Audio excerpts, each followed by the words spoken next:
নমস্কার বন্ধুরা, দীপাস কিচেনে আপনাদের সবাইকে স্বাগত। আজকে আমি মূলো নিয়ে নিয়েছি, মূলোগুলো ছাড়িয়ে নিয়েছি। এই মূলোটা আমি ধনেপাতা দিয়ে ভাজা করব, সেটাই আপনাদের সাথে শেয়ার করব। তো চলুন আমি কিভাবে বানাই দেখে নিই। দেখুন আমি একদম ঝিরিঝিরি করে কেটে নিয়েছি এটাকে, তার সাথে কাঁচা লঙ্কাও দিয়ে দিয়েছি, একবারে দিয়ে দেবো আমি। আর এখানে তেল গরম বসিয়ে দিয়েছি, তেলটা গরম বসিয়ে দিয়েছি।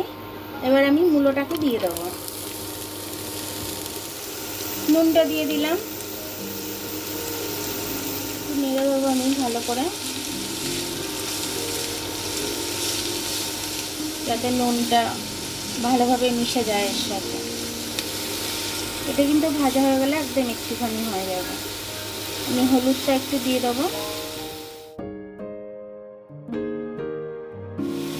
হলুদটা দিয়ে আর একটু ভালো করে মিশিয়ে দেবো।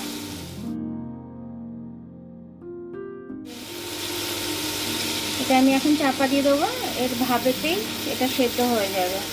এটা এখন আমি একটু চাপা দিয়ে দিলাম, এর ভেতর থেকে জল বেরোবে।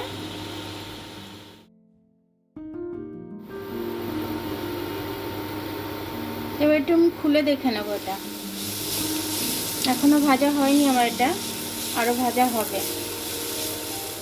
দেখুন ভাজতে ভাজতে আমার কতটা কমে গেছে, এটা আরও কমে যাবে ভাজতে ভাজতে। দেখুন এটা আমার ভাজা হয়ে গেছে। এবার আমি এটার মধ্যে একটু চিনি দিয়ে দেবো, 2 চামচের মতো একটু চিনি দিয়ে দিলাম। এবার এটা দিয়ে একটু নেড়ে দিচ্ছি আমি, চিনিটা গলে যাওয়া অবধি এটা একটু ভেজে নেবো আমি। ধনে পাতাটা কুচিয়ে ধুয়ে রেখেছিলাম, এই ধনে পাতাটা আমি দিয়ে দিলাম এর মধ্যে। এবার আমি এটাকে দিয়ে ভালো করে মিশিয়ে নেবো।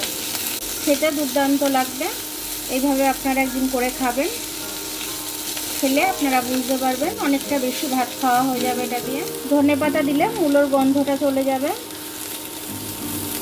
আর বাচ্চারাও খেয়ে নেবে, বড়রাও খেয়ে নেবে, খুব ভালো লাগবে খেতে। এবার নামিয়ে নেবো আমি এটা। একটুখানি ধনেপাতা দিয়ে দিই, সেখানে একটু চাপা দিয়ে দিই, গন্ধটা নিয়ে নিই। দেখুন কতটা কেটেছিলাম, তখন ধরছিল না এটার 5 মিনিটের মধ্যে। এখন দেখুন কইটুকু হয়ে গেল একদম। এখন মূলোর সিজন চলছে, তো আপনারা এইভাবে মূলোটা ভেজে খাবেন, আপনারা খুব সুস্বাদু খেতে লাগবে। বাচ্চারা যারা মূলোর গন্ধের জন্য খায় না তারাও খাবে, খুব ভালো লাগবে, রুটি দিয়ে খেতেও ভালো লাগবে। তো আমার ভিডিওটা দেখার জন্য অনেক অনেক ধন্যবাদ। আমার ভিডিওটা যদি আপনাদের পছন্দ হয়, লাইক, সাবস্ক্রাইব, বেল আইকনটা একটু টিপে দেবেন। আর ফেসবুক থেকে যদি দেখেন, লাইক আর ফলোটা একটু করে দেবেন। আবার কাল দেখা হবে নতুন রেসিপির সাথে। ততক্ষণ আপনারা ভালো থাকবেন, আমি আসছি।